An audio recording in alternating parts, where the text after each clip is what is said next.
Excelentísimo Cabildo de la Catedral, Congregación de Hijas de María y hermanos todos en nuestro Señor Jesucristo. Estamos ya en la vigilia de esta fiesta de la Inmaculada Concepción de María y la celebramos así, con esta Santa Misa y con los demás actos que nos congregan aquí en torno al sacrificio eucarístico. Yo nuevamente quiero dar las gracias a todos por haber aceptado la invitación que os hice, tanto más cuanto que era consciente de que al atenderla os causaba alguna molestia. El frío de la catedral, la mayor incomodidad de asientos y de reunión de la asamblea que aquí aparece congregada, todo esto, unido a la falta de costumbre, parecía que era una poca atención al hecho de la novena que se celebra en la iglesia de los padres jesuitas. Pero en mi ánimo estaba todo lo contrario. Precisamente por atención a esa novena, a vuestra piedad y a vuestro fervor, yo quería hacer visible el interés que nos mueve a todos y procurar de esta manera que en toda la ciudad se solemnizara un poco más vivamente que de costumbre la novena que tradicionalmente veníais celebrando. Por lo cual, repito, os doy las gracias y ya me diréis vosotros si en años sucesivos, en actos como este o en otros semejantes, podemos hacer cosas parecidas. Obraremos siempre con discreción, con modestia, pero con el mejor deseo de que se despierte en la ciudad el fervor religioso que está un poco apagado. Doy las gracias también a este religioso franciscano que se ha unido con nosotros para acompañarnos en los cultos y dirigir estas moniciones.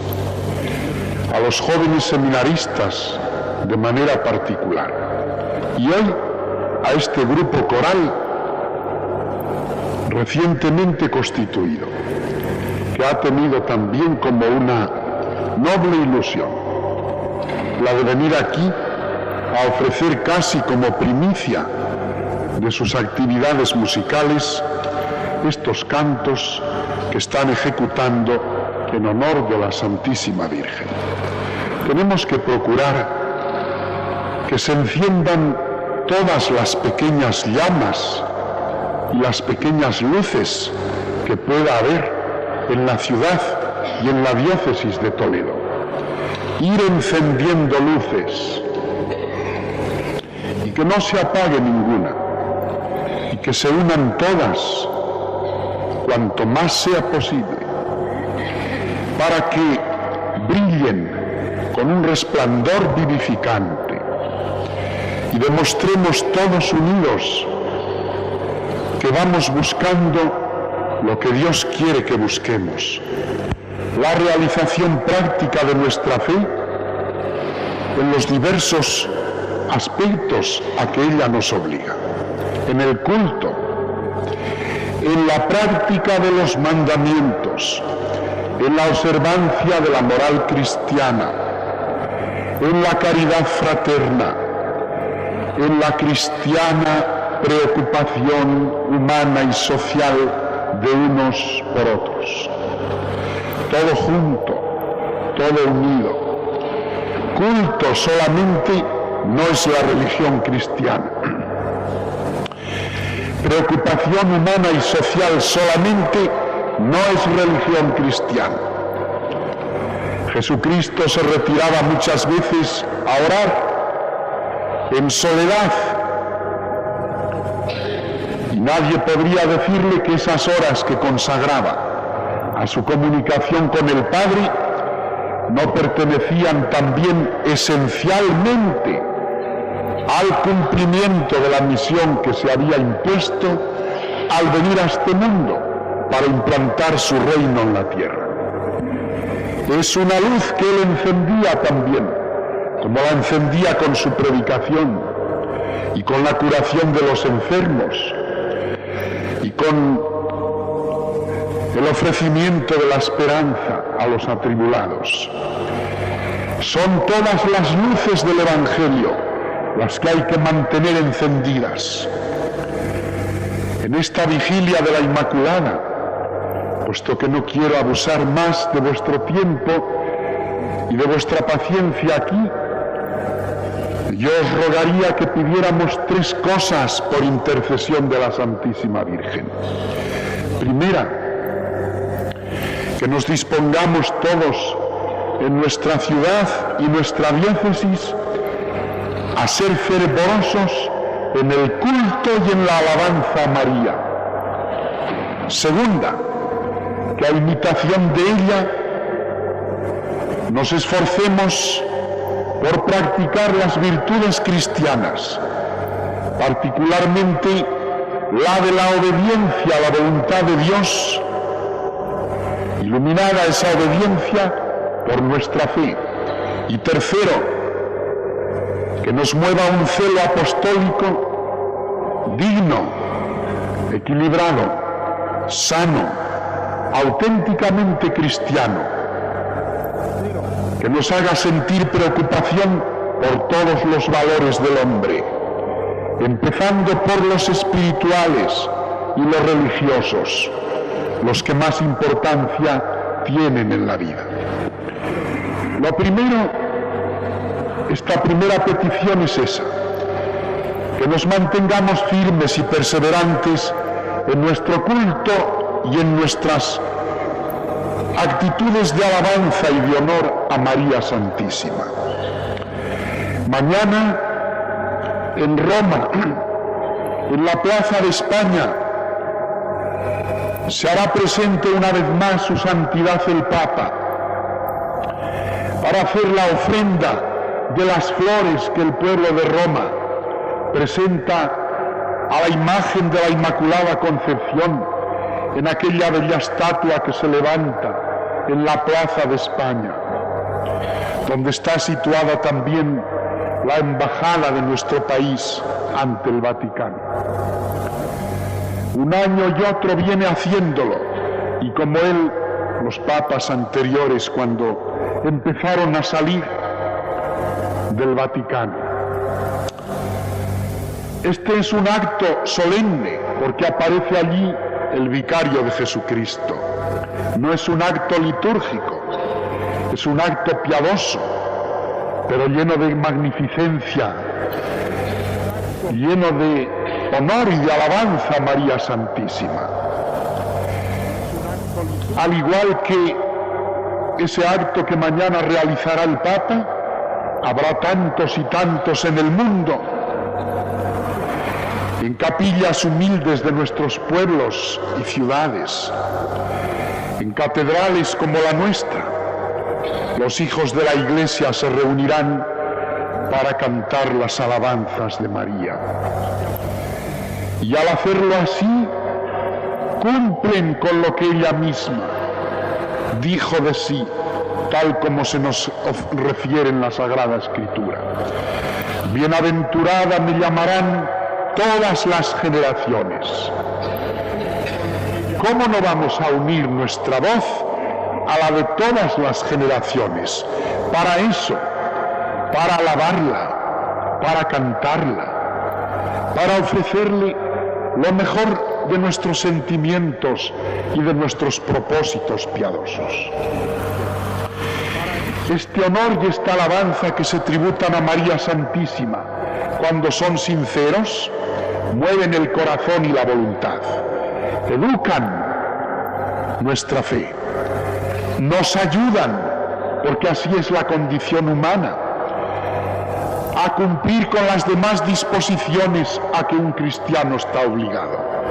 porque no se trata solamente de alabar, sino también, segunda petición, imitarla en sus virtudes, particularmente la obediencia a la voluntad de Dios iluminada por la fe. Obediencia a la voluntad de Dios. Yo os invito a que examinéis vuestra conciencia, hijos. ¿Cómo discurrís frente a las adversidades de la vida? ¿Cómo os mantenéis en la integridad de vuestras costumbres cristianas? ¿Cómo lucháis contra estos criterios propios del ambiente que llevan un peligro a vuestros hogares, a la fe de vuestros hijos, a vuestra misma fe? Os esforzáis por cumplir la voluntad de Dios. Sabéis decir: hágase, Señor, tu voluntad. ¿Creéis que se puede ser cristiano sin que de nuestros labios brote esta frase que no es de resignación inerte y pasiva, sino de fe caliente y animada? Hágase, Señor, tu voluntad, así en la tierra como en el cielo. Cumplir la voluntad de Dios, ser obedientes a ella, buscar cuáles son sus mandamientos, los de Dios, los de la Iglesia, y disponernos con humildad a cumplirlos, deseando dar ejemplo en todo momento. ¿Creéis que puede haber vida cristiana si uno no mantiene esta actitud fundamental? Todo se reducirá a problematismos que uno se crea, a discusiones y polémicas, a interpretaciones subjetivas, en una palabra, a una autodemolición de nosotros mismos y de la Iglesia a la que vivimos incorporados, cuando uno pierde esta sencillez de la fe en la obediencia a la voluntad de Dios. Y por último, celo apostólico. Hay algunas asociaciones apostólicas en Toledo. Se agrupan bajo diversas denominaciones y tratan de promover el sentido cristiano de la vida en su propia conciencia, en la sociedad, en los matrimonios, en la juventud. Pero tienen, a mi juicio, escasa vida. Todavía no reciben la atención que debieran estas asociaciones apostólicas de unos y de otros. Debemos esforzarnos los sacerdotes, los religiosos y las religiosas por emplear muchas horas de nuestro tiempo en la atención a estas asociaciones que contribuyen a difundir el apostolado de la Iglesia. Vuelvo a decir lo mismo, con sencillez y sin que nadie se crea redentor del mundo, porque redentor no hay más que Jesucristo nuestro Señor. Y en la medida en que somos fieles discípulos suyos, así contribuimos también a facilitar a los demás hombres los caminos de la redención. Pero una reflexión se impone. No puede haber ninguna asociación apostólica en la Iglesia si sus miembros no viven la vida interior. Y para crear asociaciones en el papel no podemos estar, es perder el tiempo.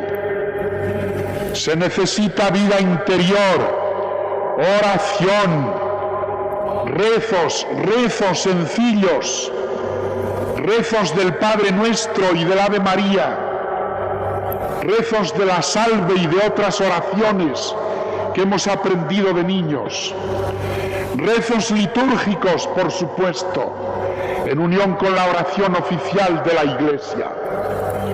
Tenemos que reunirnos para rezar, más aún, tenemos que recibir los sacramentos, los que nos dan la gracia santificante, sin la cual no somos más que campanas que suenan en el vacío.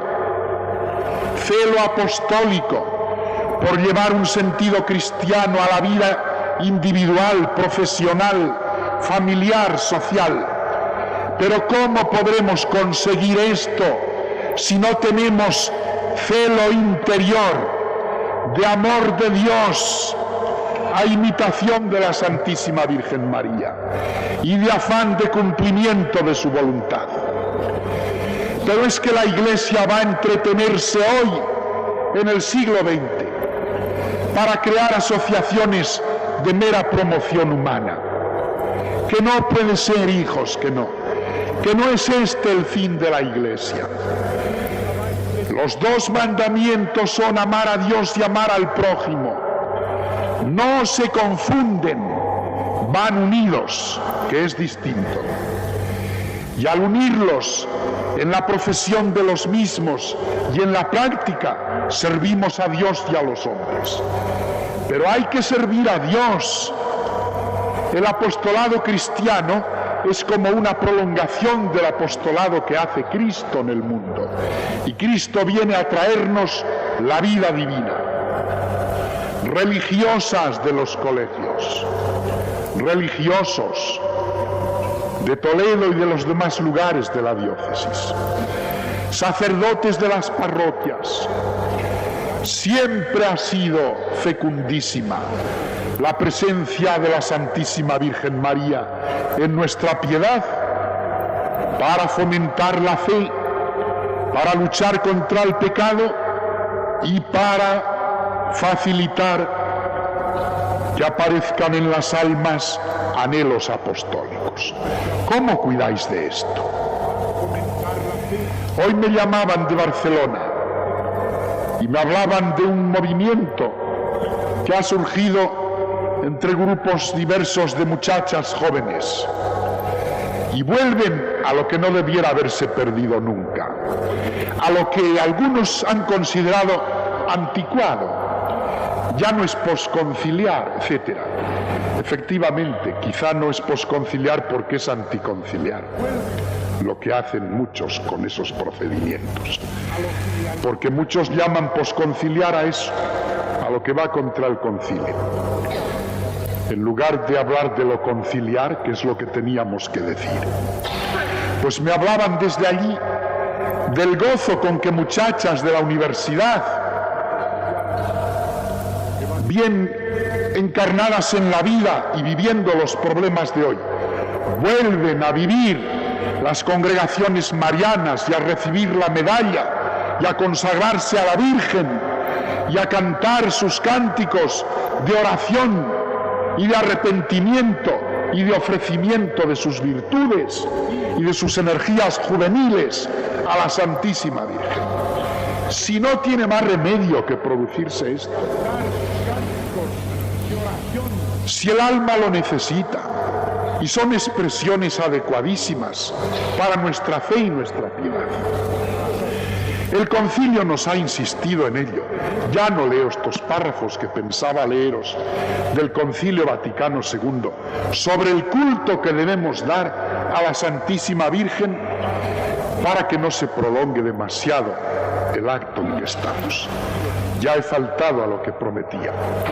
Pero es que siempre que tengo ocasiones así, siento por dentro la necesidad de clarificar estas ideas y de afirmar los criterios sanos. Pero ¿en qué se opondrá, Dios mío? ¿En qué se opondrá a la renovación que la Iglesia va buscando la piedad tradicional a la Santísima Virgen?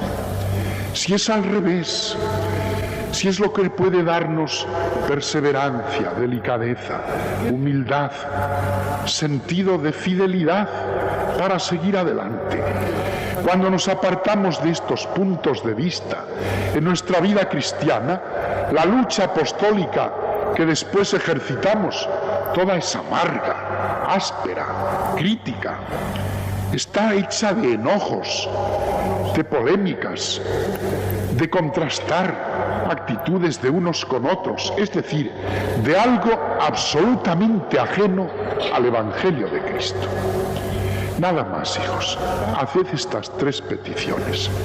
Presentarlas por medio de la Santísima Virgen al Señor.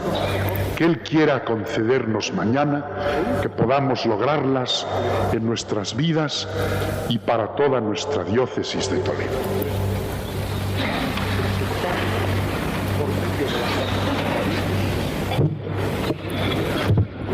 Mañana que podamos lograrlas en nuestras vidas y para toda nuestra diócesis de Toledo.